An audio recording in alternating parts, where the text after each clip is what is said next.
Hi everyone, welcome back to another video from Tech Basics.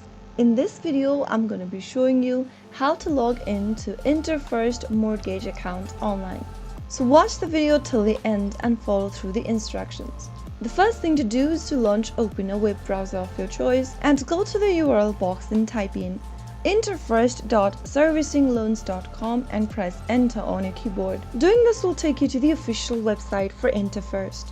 To manage and access your mortgage account, click on Login at the top right hand corner, and then this will take you to the sign in area. Here in the login page, you will need to enter your username and password associated with your account.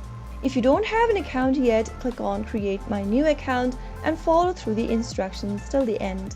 If you already have an account, type in your username and password in the text boxes. If you don't remember your username or your password, click on Forgot Your Username or Password link and follow through the instructions.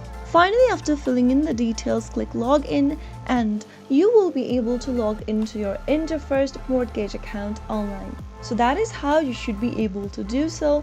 If you found the video to be helpful, go ahead and give us a thumbs up. Don't forget to subscribe to our channel by hitting the subscribe button. Press on the notification bell so that you'll never miss another upcoming upload from us. I will be back again in the next video. Thank you for watching.